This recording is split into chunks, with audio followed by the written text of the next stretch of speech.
नमस्कार दोस्तों, आप सभी का स्वागत है जीएस जीनियस एकेडमी की एप्लीकेशन पर। दोस्तों, जैसा कि आपको पता है कि हमारा एमपीपीएससी मेंस का पेपर 3 की 7th यूनिट चल रही है, जिसमें हम बहुत सारी चीज़ों को देख चुके हैं टू द पॉइंट सिलेबस के अकॉर्डिंग। तो अगर आपने अभी तक नहीं पढ़ी है पुरानी चीज़ें तो जाइए आप प्ले स्टोर में देख सकते हैं। साथ ही साथ अगर आपने हमारा एप्लीकेशन परचेज नहीं किया है तो एप्लीकेशन को डाउनलोड कर लीजिए प्ले स्टोर पर जाकर। जीएस जीनियस एकेडमी के नाम से मिलेगा। ये हमारा 7th यूनिट का सिलेबस चल रहा है, जिसमें हम अंतरिक्ष प्रौद्योगिकी देख चुके हैं, जैव प्रौद्योगिकी, क्लोन्स, कृत्रिम बुद्धिमत्ता देख लिए, बौद्धिक संपदा के अधिकार देख लिए दोस्तों, ट्रिम्स देख लिया, ट्रिप्स देख लिया, बाइपो देख लिया। साइंस एंड टेक के क्षेत्र में भारतीय वैज्ञानिकों का योगदान हमारा चल रहा है। तो भारतीय वैज्ञानिकों के योगदान में हम कुछ वैज्ञानिकों को पढ़ चुके हैं। चलिए आज कुछ और वैज्ञानिकों के बारे में हम अध्ययन करते हैं।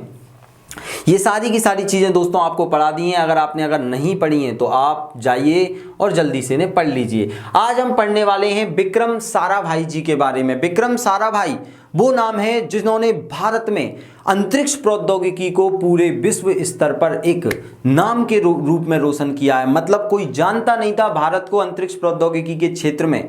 आज इन्हीं की बदौलत है कि भारत अग्रणी बन चुका है। जो हमारी सॉफ्ट पावर है, दूसरे देश आज हमसे डरने लगे हैं। वो किसके कारण डरने लगे हैं? सिर्फ और सिर्फ विक्रम साराभाई जी के। तो चलिए जानते हैं ऐसे महान व्यक्ति के बारे में। कितने नंबर में पूछा जा सकते हैं? तो ये 5 नंबर में पूछे जा सकते हैं, 3 नंबर में और 11 नंबर में पूछे जा सकते हैं। तो दोस्तों जीवन परिचय के बारे में इनकी बात करते हैं। सबसे पहले इनका जन्म कब हुआ था? तो इनका जन्म हो गया था 12 अगस्त 1919 को। मतलब सर ये तो लगभग होमी जहांगीर भाभा के समकक्ष हैं। हाँ, होमी जहांगीर बाबा का 1909 में जन्म हुआ था, इनका 1919 में जन्म हो गया था। ठीक है, चलिए मृत्यु कब हुई थी? तो 30 दिसंबर 1971 को इनकी क्या हो चुकी थी? मृत्यु हो चुकी थी। इस बीच इन्होंने क्या कारनामे कर दिखाए उन पर हम चर्चा करने वाले हैं दोस्तों। तो विक्रम अंबालाल, इनका पूरा नाम क्या है? विक्रम अंबालाल साराभाई को भारतीय अंतरिक्ष कार्यक्रम का जनक कहा जाता है, क्योंकि पूरा का पूरा देश किस में लगा हुआ था? परमाणु कार्यक्रम में लगा हुआ था। लेकिन विक्रम साराभाई जी का विजन था कि भारत को अंतरिक्ष प्रौद्योगिकी में अग्रणी बनाना है। तो इन्हीं के अथक प्रयासों से दोस्तों 1962 में 1962 में इनको उस पार Indian National Council on Space Research की स्थापना की गई। उसी के अंतर्गत धीरे धीरे इसे इसरो में परिवर्तित कर दिया। इसरो की स्थापना का श्रेय भी इन्हीं को जाता है दोस्तों। चलिए सीवी रमन, अब इन्होंने और क्या काम करे? सीवी रमन, चंद्रशेखर वेंकट रमन, जिन्हें भौतिकी का नोबेल पुरस्कार मिला था 1930 में, के निर्देशन में कॉस्मिक किरणों पर इन्होंने शोध किया। कॉस्मिक किरणें मतलब ब्रह्मांड में जो हमें लाइट दिखाई नहीं देती, जो रेडिएशन आ रहे हैं, उनको समझने में इन्होंने क्या कर दिया? कार्य प्रारंभ कर दिया। परमाणु ऊर्जा आयोग के भी अध्यक्ष रहे। प्रथम अध्यक्ष कौन थे? होमी जहांगीर बाबा। अभी सोनी लिव पर एक मूवी भी आने वाली है रॉकेट बॉयज, जिसमें होमी जहांगीर बाबा साथ ही साथ आपके विक्रम साराभाई दोनों की स्टोरी बताई गई है। रॉकेट बॉयज नाम से आने वाली है दोस्तों। तो परमाणु ऊर्जा आयोग का भी अध्यक्ष इन्हें बनाया गया। अब चलते हैं इनके योगदान और उपलब्धियों के बारे में बात करते हैं। 1947 में सटीक चीजें आपको लिखना है जो कि आपको यहां प्रोवाइड की जा रही हैं। अगर आप हमारी बुक लेना चाहते हैं तो दोस्तों बुक भी आपके लिए अवेलेबल है। आप दिए गए नंबर पर कॉल करके बुक के बारे में हमसे जानकारी ले सकते हैं। घर बैठे आपको बुक पहुंचा दी जाएगी। बस आप अपने सपनों को अच्छा रखिए। आप डिप्टी कलेक्टर बनना चाहते हैं, डीएसपी बनना चाहते हैं, नायब तहसीलदार बनना चाहते हैं, जो भी बनना चाहते हैं, 3rd पेपर पे पकड़ होगी तो आप पेपर में पास हो जाओगे। चलिए दोस्तों, वही हमारी तरफ से हम पूरी कोशिश कर रहे हैं। बस आप भी लग जाइए, आपका जुनून आपको पास करा देगा। तो 1947 में फिजिक्स लेबोरेटरी की स्थापना अपने आवास स्थल अहमदाबाद में कर दी। मतलब फिजिक्स की इन्होंने एक लैब बना दी पूरी। क्या क्या खोज होती है, क्या अनुसंधान होते हैं अपने घर में। देखिए इनका जुनून, उत्साह देखिए। घर के अंदर ही इन्होंने लेबोरेटरी बना दी अहमदाबाद में। विक्रम साराभाई ने देश में अंतरिक्ष और शोध से जुड़े 40 संस्थान, अंतरिक्ष से संबंधित के भैया ये ग्रह क्या है, उपग्रह क्या है, सैटेलाइट क्या है, उससे जुड़े 40 संस्थानों की स्थापना कर दी, जिसमें सबसे प्रमुख क्या है? भारतीय अंतरिक्ष अनुसंधान संगठन मतलब ISRO, Indian space research organisation की स्थापना 1969 में। इनको उस पार को परिवर्तित करके इसरो का नाम कर दिया गया।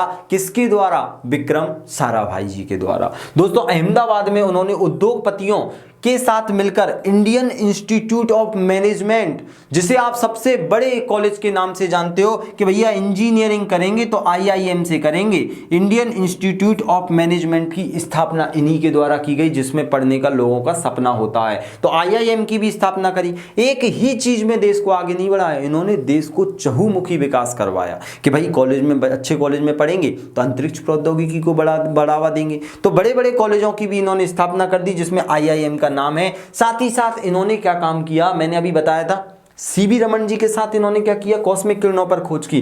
तो इनके मार्गदर्शन में पहला कॉस्मिक किरणों का निरीक्षण करने वाला दूरबीन का निर्माण किया गया कि ब्रह्मांड से जो रेडिएशन आ रही है कहाँ से आ रही हैं, क्या और भी ग्रह हैं, क्या जो हमें दिख रहा है उसके अलावा भी कुछ होता है, तो वो सारा का सारा जानने के लिए दूरबीन का निर्माण किया गया इन्हीं के नेतृत्व में। दोस्तों, होमी जहांगीर भाभा के साथ या सहयोग से भारत का पहला रॉकेट लॉन्च इंप्रेशन स्थापित किया गया, जो अरब सागर के तट के पास है, तिरुवनंतपुरम में क्या कर दिया गया है दोस्तों कि वहां पर बड़े बड़े जो भी आपके PSLV हो गए, RSLV, इनका निर्माण किया जाता है। अब वर्तमान में उसका नाम क्या कर दिया, विक्रम साराभाई ने अहमदाबाद में अहमदाबाद टेक्सटाइल इंडस्ट्री रिसर्च की भी स्थापना कर दी। मतलब इन्होंने क्या कर दिया, एक ही क्षेत्र में काम नहीं किया, साथ ही साथ इन्होंने टेक्सटाइल कपड़ा इंडस्ट्री में भी रिसर्च किए कि किस तरह से आप क्या कर सकते हो, काम कर सकते हो। तो आज अहमदाबाद कपड़े का हब बन चुका है। दोस्तों, याद रखना, इनके द्वारा फास्ट ब्रीडर टेस्ट रिएक्टर की भी स्थापना की गई, जो कि कलपक्कम में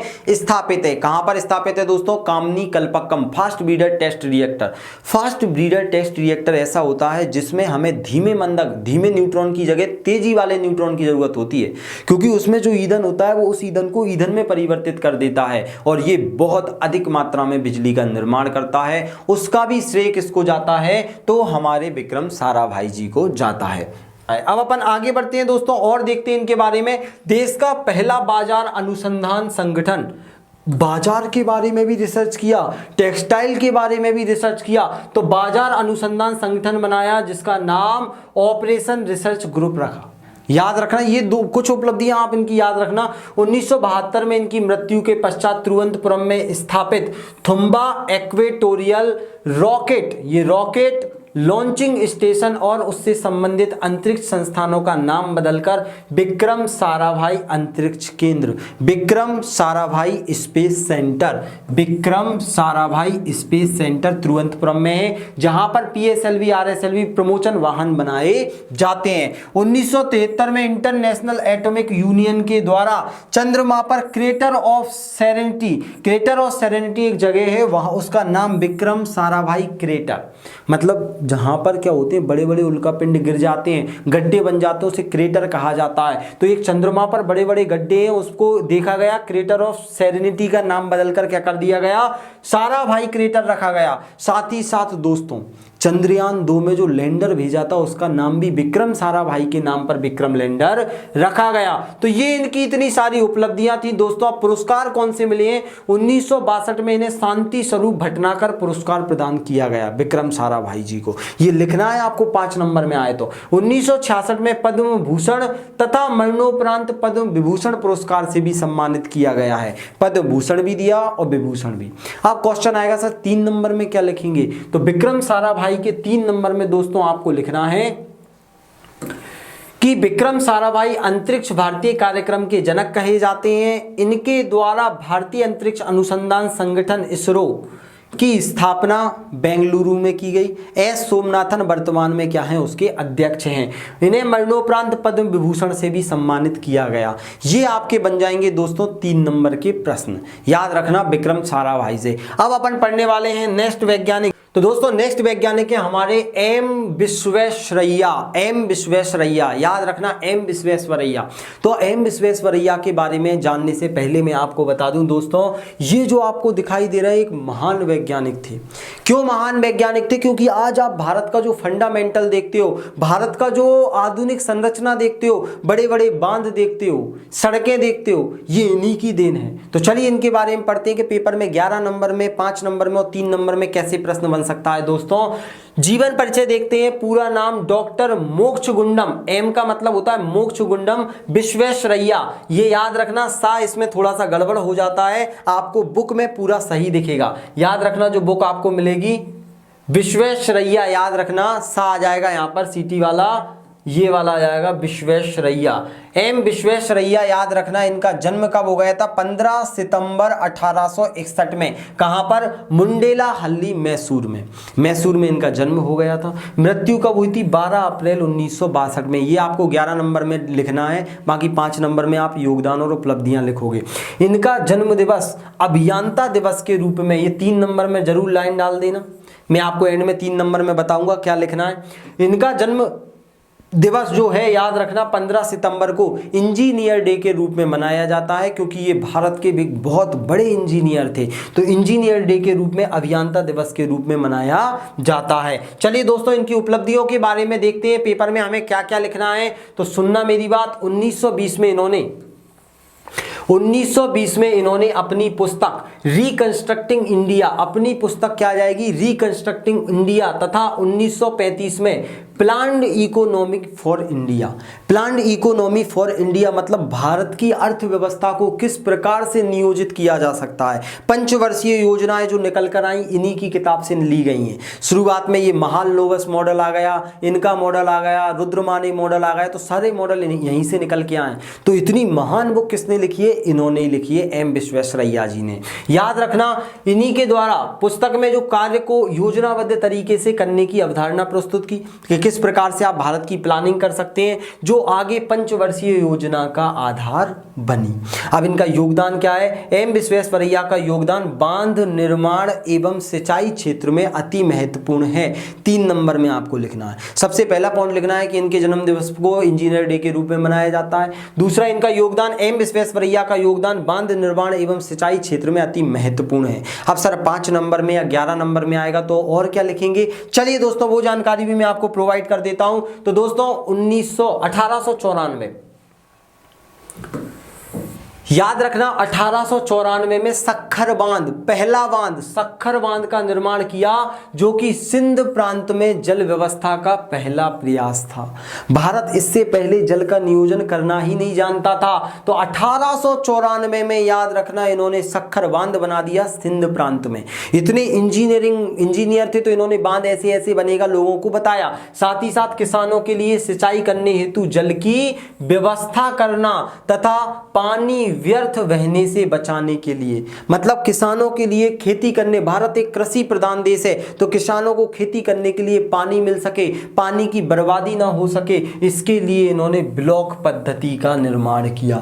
ब्लॉक पद्धति क्या होती है? इसमें उन्होंने स्टील के दरवाजे का प्रयोग कर पानी को बचाया, मतलब स्टील के दरवाजे लगा दिए इन्होंने और दरवाजे से पानी रोक दिया, पीछे पानी को ब्लॉक कर दिया। इसी को ब्लॉक पद्धति कहा जाता है। तो पेपर में पूछे तो आप बता देना, यही लाइन लिख देना ब्लॉक पद्धति में 3 नंबर में। तो इन्होंने किसानों के लिए पानी उपलब्ध कराने और पानी व्यर्थ बर्बाद ना हो, इसके लिए इन्होंने स्टील के दरवाजे से पानी रोककर पानी को ब्लॉक किया। इसी को ब्लॉक पद्धति कहा जाता है। साथ ही साथ 1930 में पुणे के निकट खड़गवासला में सिंचाई परियोजना स्थापित की।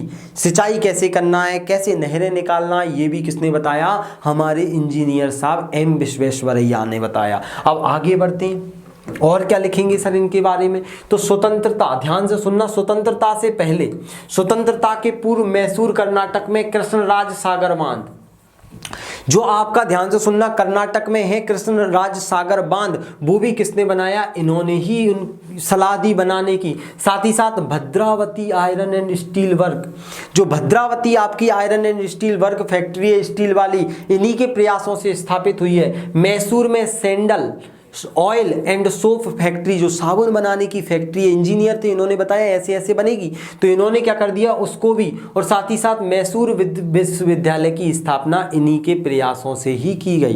तो इतनी सारी चीजें दोस्तों इन्होंने बताई हैं, इनको आपको आपके पेपर में लिखना है, क्योंकि वैज्ञानिक पूछेगा और आप पीछे हट गए, उल्टा सीधा लिख कर आ गए तो नंबर काट लेगा। हमें पेपर में नंबर चाहिए और पेपर में नंबर यही दिलाएंगे आपको। साथ ही साथ मूसा नदी की बाढ़ को नियंत्रित करने के लिए मूसा नदी की बाढ़ को नियंत्रित करने के लिए इन्होंने मूसा और ईसा 2 नदियों के पानी को बांधने हेतु भी प्लान तैयार किया।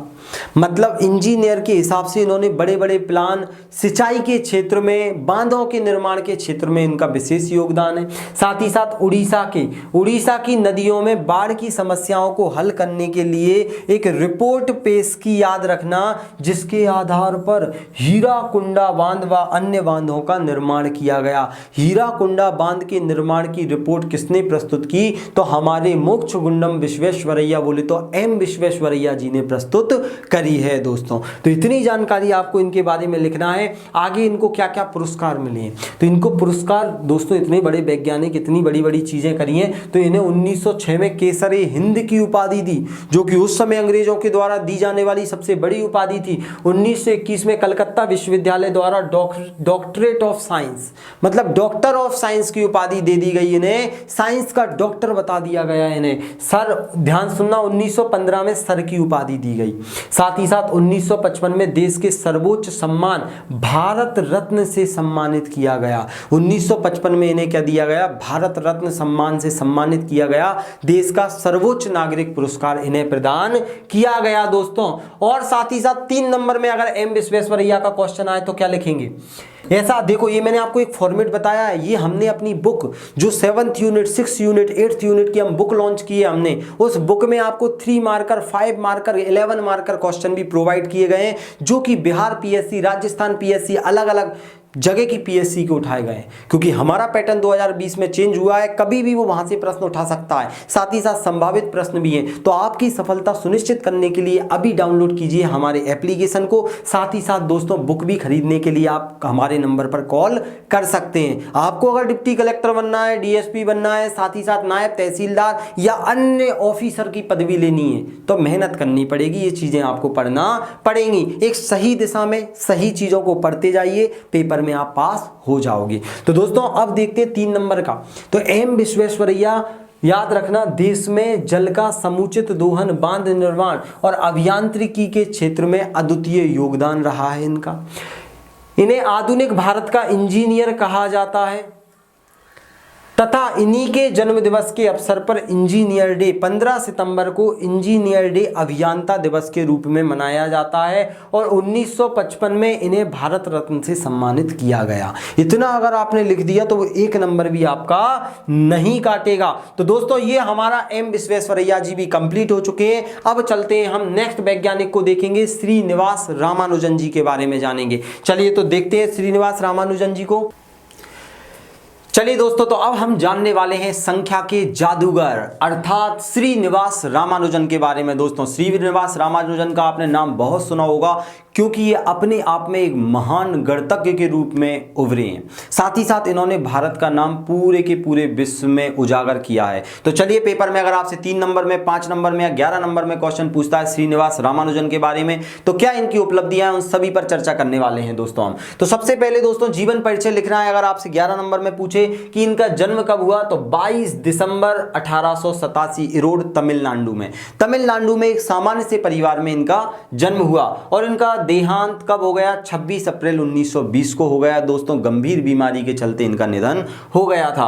लेकिन इस दौरान इन्होंने अपने जीवन में जो कारनामे कर दिखाए हैं, आज पूरा दुनिया उसका लोहा मानता और हम इसीलिए इनके बारे में पढ़ाई कर रहे हैं। तो चलिए दोस्तों, महान गणितज्ञ रामानुजन द्वारा गणित के कई फॉर्मूले देने के कारण इन्हें संख्या का जादूगर कहा जाता है। ये कभी भी कहीं भी किसी भी स्थान पर संख्या देखते थे, चाहे वो ऑटो के पीछे लिखा हो, कैब के पीछे लिखा हो, किसी के पीछे भी नंबर लिखा हो, तो उस नंबर के बारे में रिसर्च करते थे, आखिर ये नंबर बना कैसे है। तो इन्हें संख्याओं से बहुत ज्यादा प्यार था। बचपन से ही दोस्तों ये गणित सब्जेक्ट को ही पढ़ा करते थे, बाकी सब्जेक्ट में फेल हो जाया करते थे। तो कई बार इन्हें स्कूल से बाहर भी निकाला, लेकिन इन्हें आगे चलकर कई सारे विश्वविद्यालयों ने उपाधियां प्रदान करी। तो अगर जिंदगी में आप लगातार कुछ करते जाते हो तो सफलता जरूर मिलती है। तो इन्हें ये भी रुके नहीं, किसी एक फील्ड को पकड़ लिया, वहां पर अपना नाम रोशन कर दिया। तो याद रखना, इन्हें क्या बोला जाता है? संख्या का जादूगर कहा जाता है। रामानुजन का प्रथम शोध पत्र, इन्होंने जो लिखा होगा पेपर पर पूरी की पूरी चीजें, उसे शोध पत्र कहा जाता है। तो रामानुजन का प्रथम शोध पत्र बारनौली संख्याओं के कुछ गुण।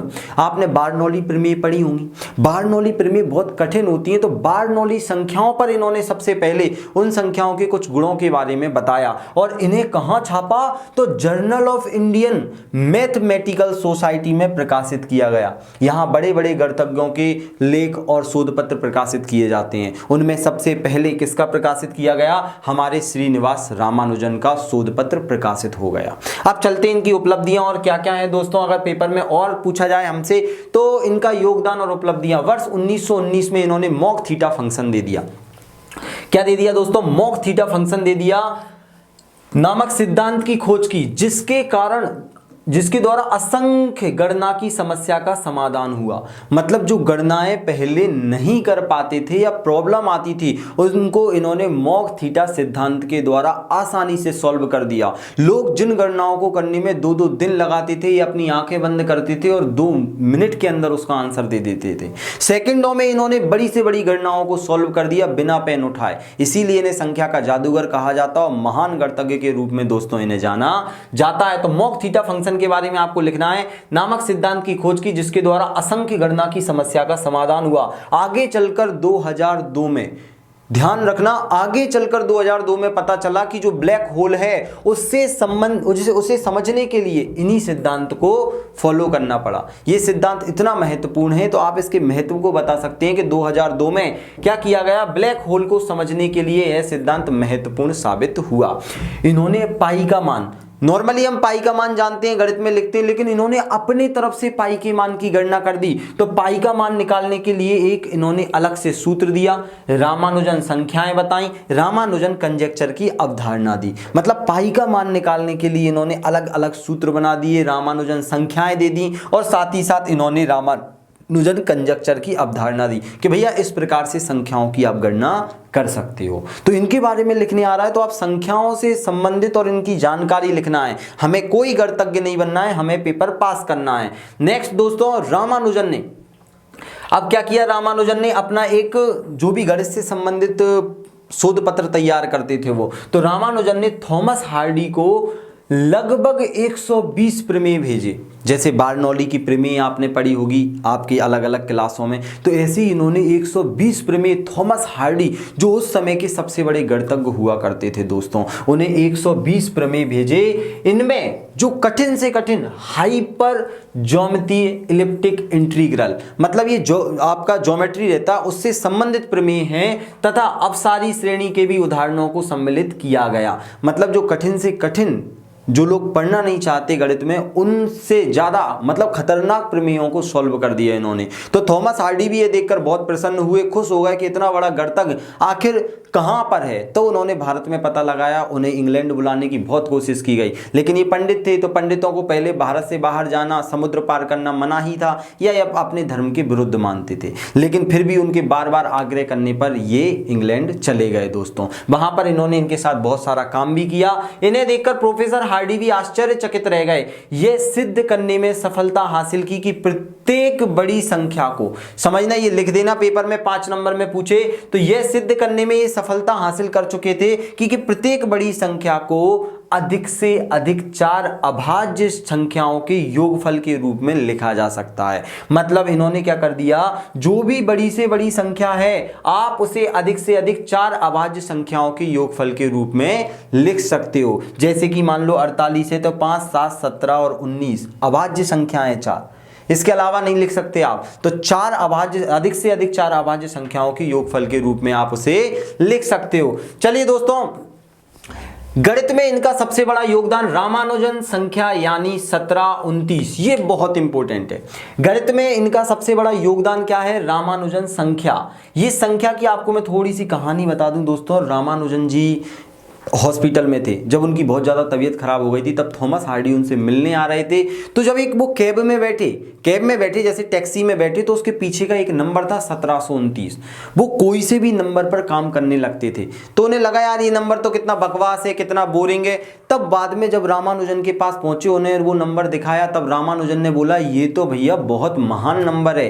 तभी उसी नंबर को रामानुजन नंबर या कैब टैक्सी नंबर के नाम से जाना जाता है। तो गणित में इसका सबसे बड़ा योगदान रामानुजन रामानुजन संख्या यानी 1729 को माना जाता है। यह ऐसी सबसे छोटी संख्या है जिसको दो अलग अलग तरीके से दो घनों के योग के रूप में लिखा जा सकता है, दो अलग अलग घनों के रूप में। याद रखना, जैसे कि मान लो इसको अपन लिख सकते हैं 12 का क्यूब प्लस 1 का क्यूब, इस रूप में भी इसको लिखा जा सकता है। या फिर इसी संख्या को लिख सकते हैं अपन 10 का क्यूब प्लस आप लिख सकते हो इसी को 10 के साथ में आप यहां पर लिख सकते हो 12 और 13, साथ ही साथ आप 9 का क्यूब के रूप में लिख सकते हो। मतलब इस प्रकार इन्होंने बताया कि ये सबसे छोटी संख्या है जिसे आप क्या कर सकते हो, क्यूब के रूप में। हमें पेपर में सिद्ध नहीं करना, हमें पेपर में सिर्फ ये लिखना है कि इन्हें दो घनों के योग के रूप में हम क्या कर सकते हैं, बता सकते हैं, समझा सकते हैं। तो पेपर में अगर आपसे पूछ लिया जाए कि भाई रामानुजन संख्या क्या है, तो 1729 होती है। और 1729 ऐसी संख्या है, आपको ये पूरा का पूरा पैराग्राफ लिख देना है।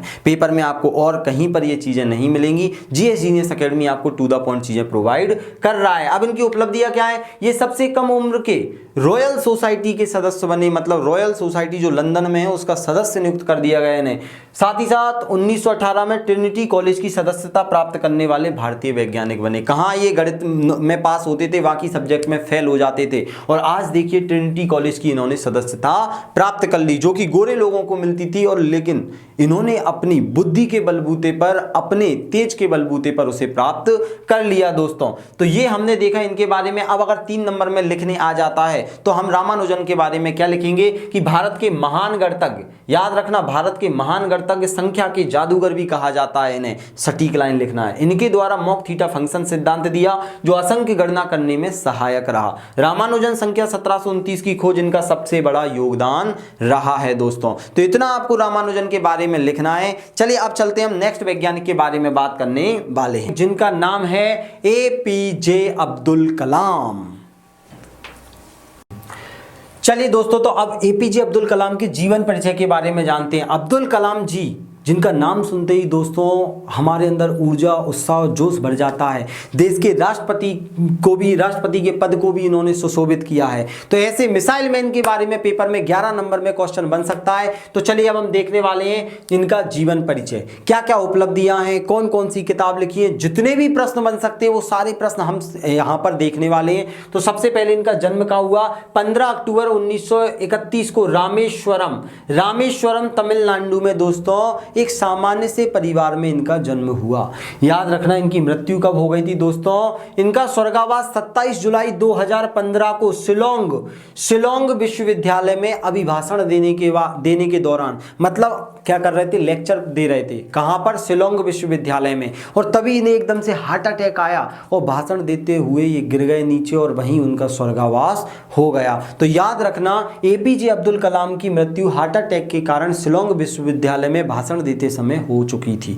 साथ ही साथ इनका जन्म कब हुआ, 15 अक्टूबर 1931 को। अब देखते हैं आखिर इतनी बड़ी उपलब्धि, इन्हें मिसाइल मैन क्यों कहा जाता है, इन्होंने भारत में क्या योगदान दिया भारत के विकास में। तो चलिए दोस्तों, ऐसी महान विभूति के बारे में मुझे बताते हुए बहुत गर्व महसूस हो रहा है। तो अब अपन पढ़ने वाले हैं एपीजे अब्दुल कलाम का थोड़ा सा व्यक्तिगत जानकारी, क्योंकि पेपर में पूछ सकता है। व्यक्तिगत जानकारी, पूरा नाम क्या है इनका,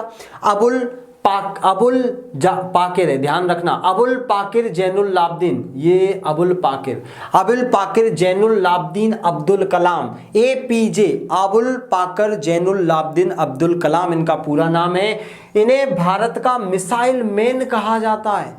पेपर में क्वेश्चन आएगा कि एपीजे अब्दुल कलाम को भारत का मिसाइल मैन क्यों कहा जाता है। तो अभी मैं आंसर बताऊंगा आपको कि जब इन्होंने ये चीजें खोजी उनमें से अपन आंसर निकालेंगे। तो ध्यान रखना, अब आप मेंस की तैयारी कर रहे हो तो मेंस वालों को टू द पॉइंट लिखना है, तो आपके लिए वही पॉइंट मैं प्रोवाइड कर रहा हूं। तो याद रखना, सबसे पहले इन्होंने Madras institute of technology MIT से स्नातक किया।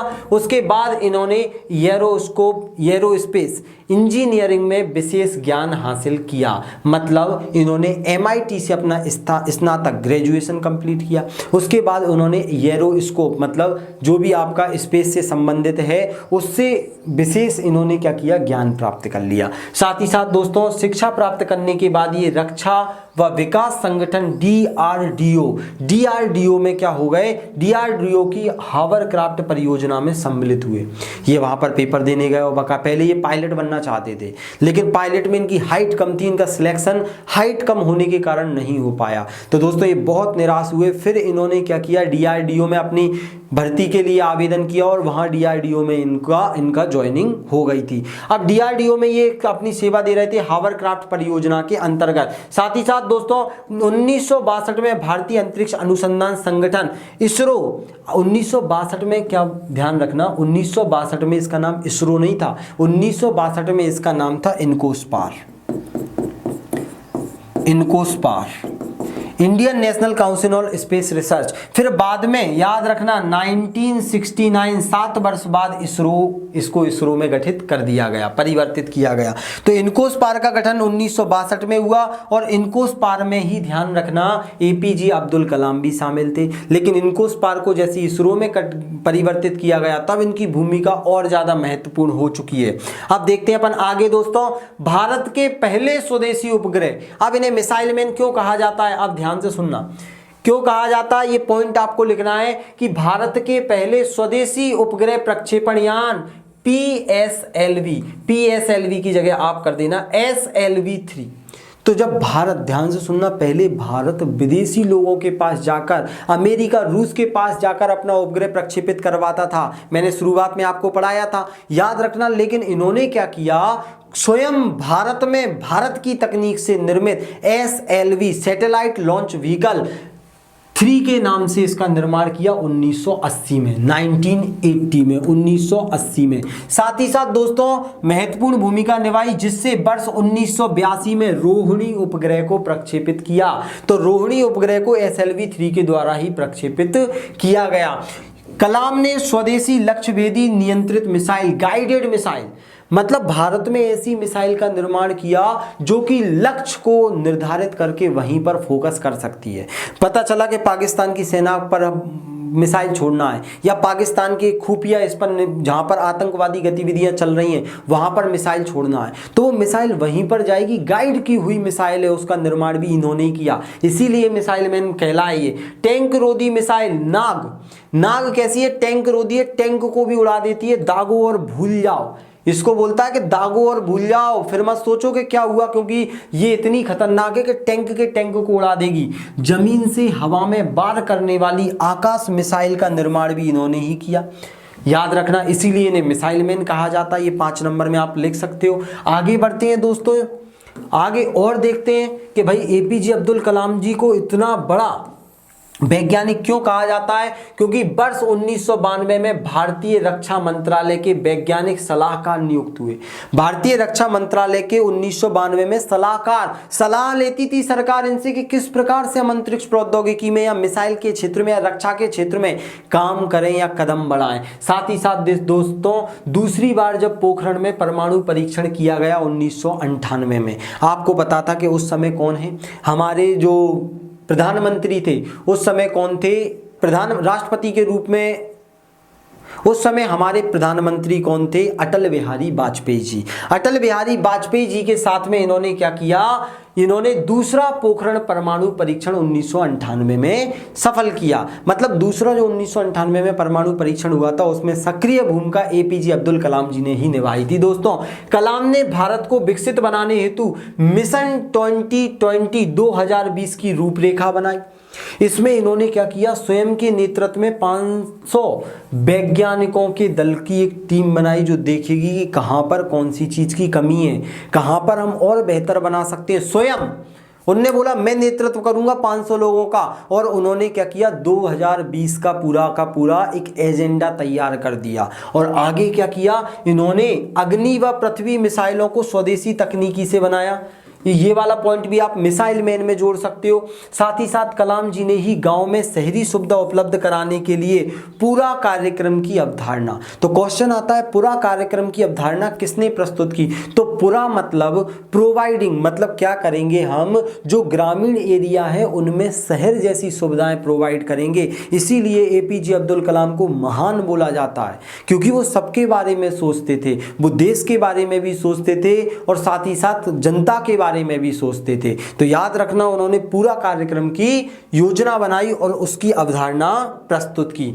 साथ ही साथ दोस्तों वर्ष 2002, इसको यहां रख देते हैं, वर्ष 2002 से 2007 तक राष्ट्रपति के पद पर रहते हुए अपनी सेवाएं देश को दी। मतलब 2002 से 2007 तक राष्ट्रपति के पद की गरिमा बढ़ा दी थी, उस पदवी को धारण किया दोस्तों इन्होंने। डॉक्टर अब्दुल कलाम की पहल पर भारत द्वारा एक रूसी कंपनी के सहयोग से सुपरसोनिक क्रूज मिसाइल बनाने का काम शुरू किया गया। ये भी आप मिसाइल मैन में जोड़ सकते हो। सुपरसोनिक मतलब ध्वनि की गति से भी तेजी से चलने वाली मिसाइल बनाने का काम इन्होंने चालू कर दिया था। सुनना, doctor Kalam Indian national committee of for space research, वही मैंने बताया था अभी, इनकोस्पार का भी ये क्या थे, हिस्सा रहे थे, जिसे डॉक्टर विक्रम साराभाई ने स्थापित किया था, क्योंकि विक्रम साराभाई को अंतरिक्ष प्रौद्योगिकी का पिता कहा जाता था। उन्होंने इनकोस्पार बनाया, फिर इसरो बनाई, और दोनों में एपीजे अब्दुल कलाम ने महत्वपूर्ण भूमिका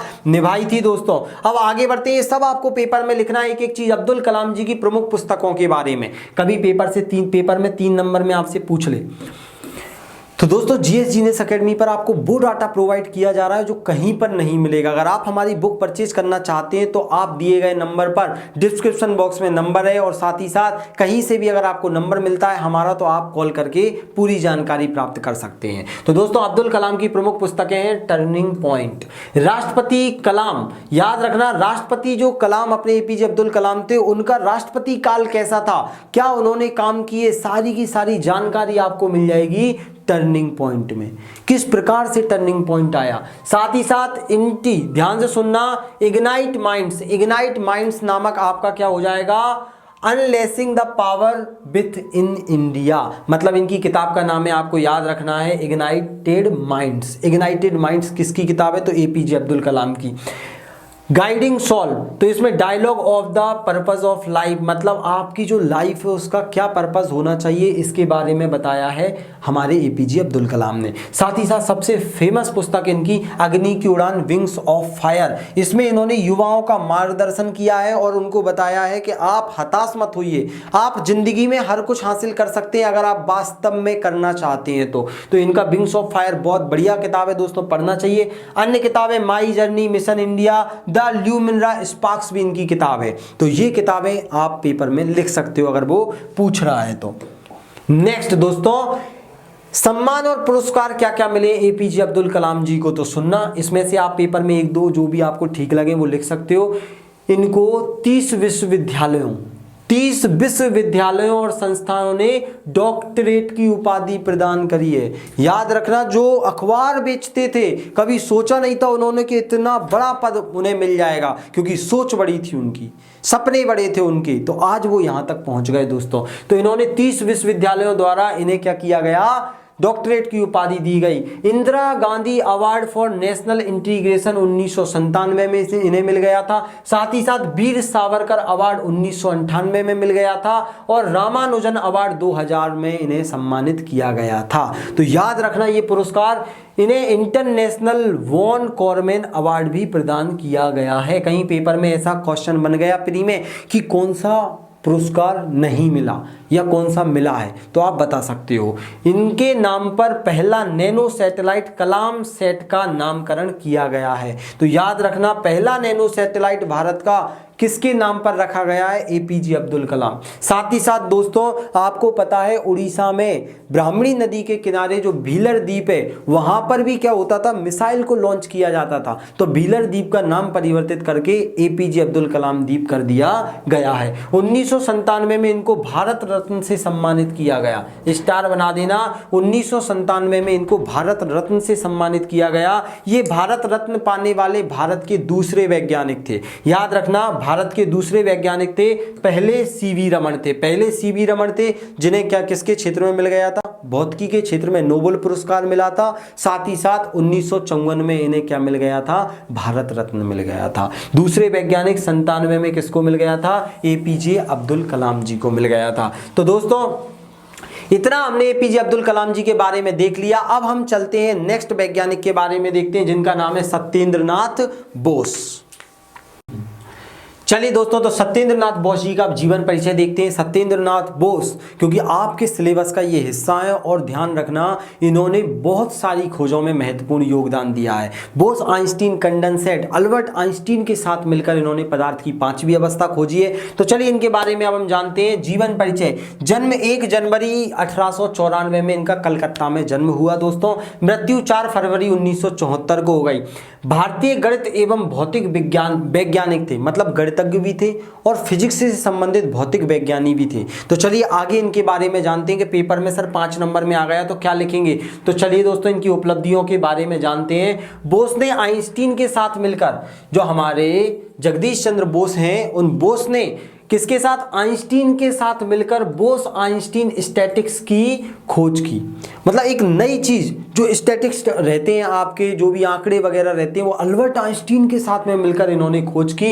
इन्होंने नए नियमों की खोज की, जो कि आगे चलकर बोस आइंस्टीन सांख्यिकी के नाम से जाने गए। तो क्वेश्चन आपसे पूछा जा सकता है कि बोस आइंस्टीन सांख्यिकी क्या है। तो आप बता सकते हो कि इनने अल्बर्ट आइंस्टीन के साथ मिलकर कुछ नए नए नियम खोजे, कुछ संख्याओं की गणनाओं के आधार पर कुछ नए शोध प्रकट किए, जिन्हें क्या बोला जाता है, बोस आइंस्टीन सांख्यिकी के नाम से जाना जाता है। हमें सिंपल बताना है। बोस के द्वारा Planck's black body radiation law का अध्ययन कर ब्लैक बॉडी रेडिएशन को फोटोन गैस के रूप में पहचान की गई। अब सुनना, पहले माना जाता था कि ब्लैक होल क्या कर रहा है, अपने अंदर सारी ऊर्जा को खींच रहा है, लेकिन इन्होंने बताया कुछ रेडिएशन भी निकल रहे हैं। प्लांक वैज्ञानिक ने एक अपना प्लांक सिद्धांत दिया रेडिएशन का, उसी पर काम करके इन्होंने बोला ब्लैक बॉडी रेडिएशन को फोटोन गैस के रूप में, कि उसमें फोटोन के कण, ऊर्जा के कण प्रकट हो रहे हैं। तो आपको ये भी पेपर में लिखना है। चलते हैं नेक्स्ट दोस्तों, नेक्स्ट देखते हैं इनका शोध पत्र,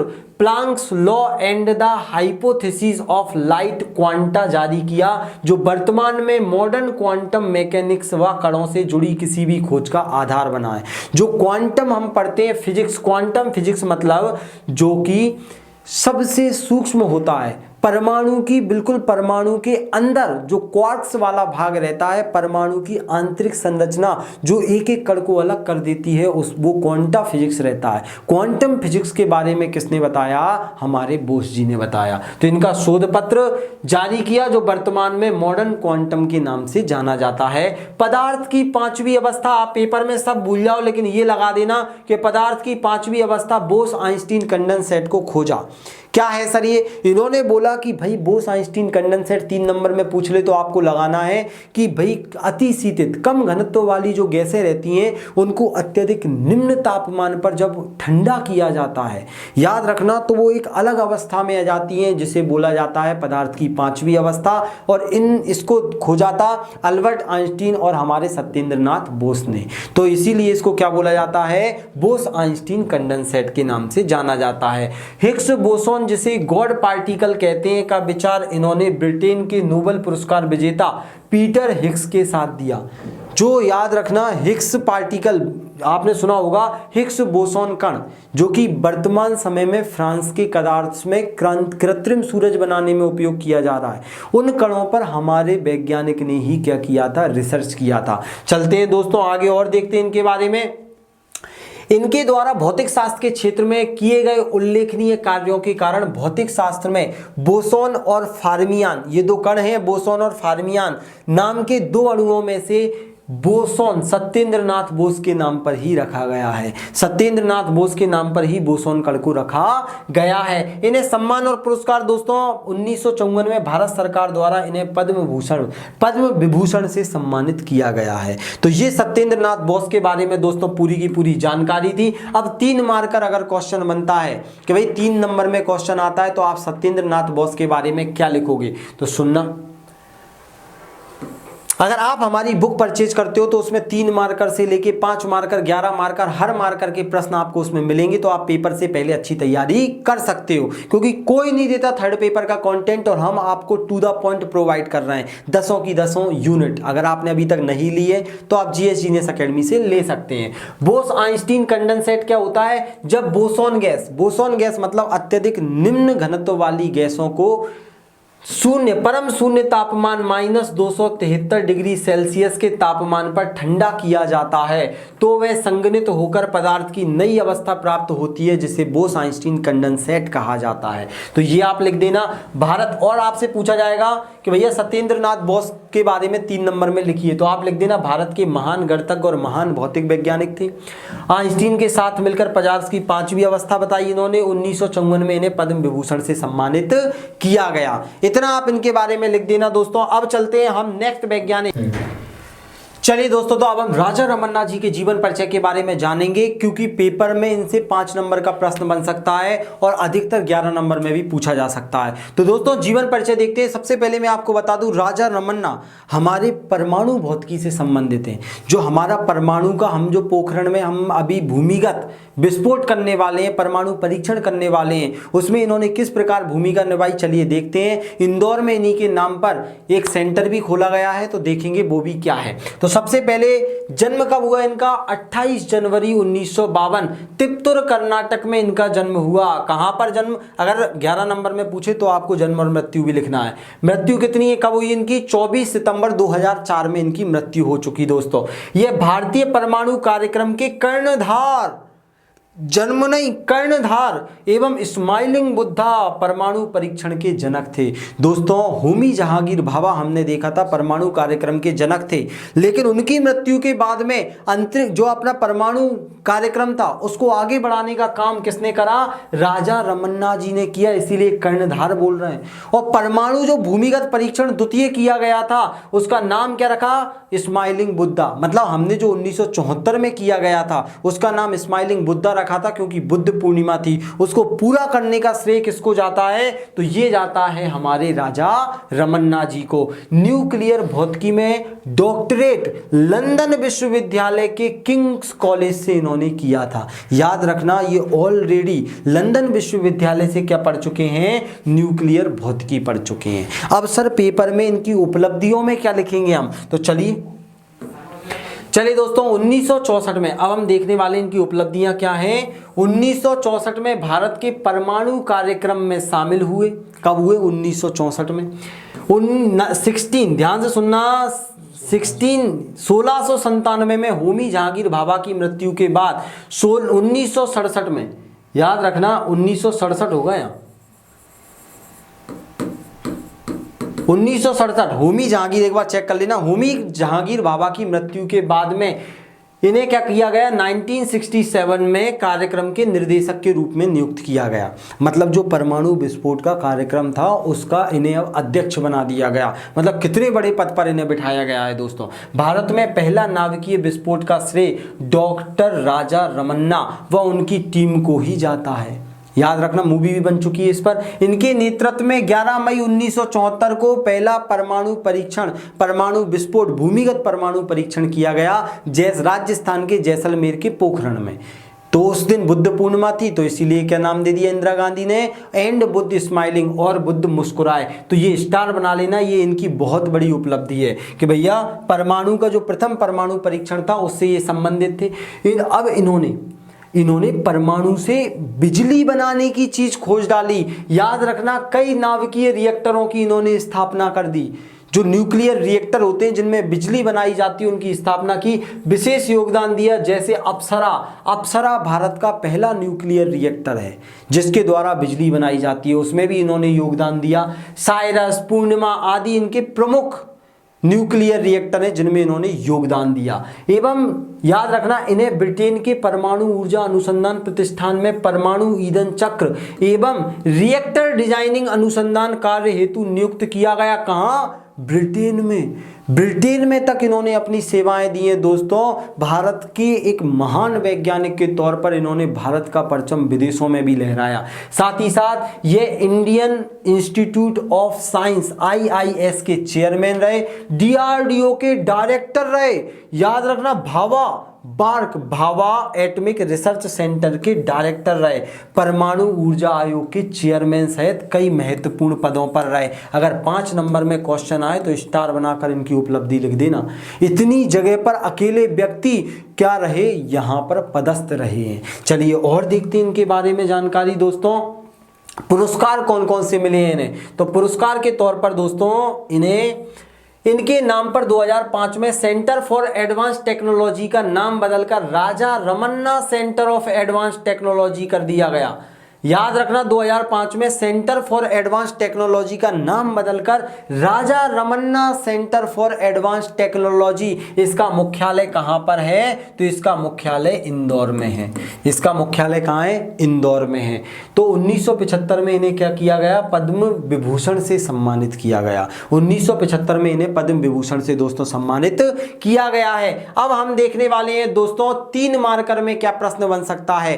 तो लिख देना कि होमी जहांगीर भाभा, मामा नहीं है ये, होमी जहांगीर। चलिए दोस्तों, तो हमने अभी देखा कि इन्हीं के नेतृत्व में भारत का प्रथम सफल परमाणु परीक्षण, ध्यान रखना सफल परमाणु परीक्षण स्माइलिंग बुद्धा सफल रहा, मतलब पहला परमाणु परीक्षण इन्हीं के उसमें संपन्न हुआ राजा रमन्ना जी के। अब याद रखना 1975 में इन्हें पद्म विभूषण से सम्मानित किया गया। पद्म विभूषण जैसा सम्मान इन्हें प्राप्त हुआ है दोस्तों। तो इतना हमने पढ़ा राजा रमन्ना जी के बारे में। अब हम पढ़ने वाले हैं, हमारे कोर्स में दिए गए हैं प्रफुल्ल चंद्र रॉय। दोस्तों ये अपने आप में एक सादगी से भरे वैज्ञानिक हैं, लेकिन इन्होंने देश के लिए जो कार्य किया है वो सबसे सराहनीय है। दोस्तों आज हम जो मेडिकल स्टोर पर दवाइयाँ लेने जाते हैं, वो दवाइयों के केमिकल फॉर्मूले बनाने का इन्हीं को श्रेय जाता है। तो चलिए क्या क्या इनकी उपलब्धियां हैं, पेपर में 3 नंबर, 5 नंबर और 11 नंबर में आएगा, तो हम क्या लिखेंगे प्रफुल्ल चंद्र रॉय जी के बारे में। तो दोस्तों सबसे पहले जीवन परिचय देखते हैं इनका। इनका जन्म 2 अगस्त 1861 में जैसोर बांग्लादेश में हुआ था, क्योंकि तब बांग्लादेश भारत का ही हिस्सा हुआ करता था। मृत्यु कब हुई इनकी? 16 जून 1944 को इनकी मृत्यु हुई। दोस्तों ये भारत में रसायन विज्ञान अनुसंधान एवं रसायन उद्योग के जनक माने जाते हैं। मतलब रसायन विज्ञान, केमिकल इंडस्ट्री को बढ़ावा दिया इन्होंने। भारत में एक तरह से केमिकल क्रांति लेकर आ गए थे ये, इसीलिए इनको याद रखना। ये लाइन 3 नंबर में आपको जरूर लिखना है, 3 नंबर वाले क्वेश्चन में। इनकी आत्मकथा life and experience of Bengali chemist 1932 में प्रकाशित हुई। इन्होंने खुद की भी आत्मकथा लिखी, नाम याद रखना life and experience of Bengali chemist के नाम से इन्होंने अपनी आत्मकथा प्रकाशित की है। चलिए और देखते हैं इनके बारे में कि सर पेपर में और क्या लिखा जाएगा। तो ध्यान से सुनना, इन्होंने और किस चीज की खोज की, ये आपको पॉइंट लिखना है। यहां पर है मर्क्यूरस, मर्क्यूरस,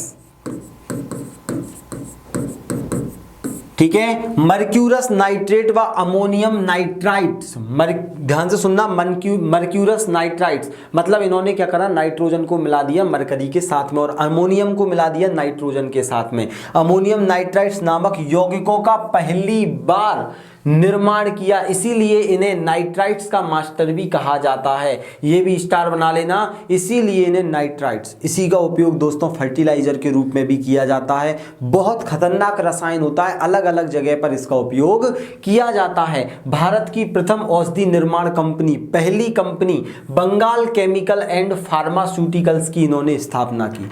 भारत में इससे पहले कोई कंपनी नहीं होती थी, जड़ी बूटियों पर काम होता था, विदेश से चीजें आ रही थी। इन्होंने पहली औषधि निर्माण कंपनी बना दी भारत में। साथ ही साथ इंडियन केमिकल सोसाइटी की स्थापना कर दी इन्होंने 1924 में, इंडियन केमिकल सोसाइटी। चलिए दोस्तों और देखते हैं प्रफुल्ल चंद्र जी के बारे में। इनके द्वारा लिखित, अब इन्होंने एक किताब भी लिखी है, इनके द्वारा लिखित हिंदू रसायन का इतिहास पुस्तक।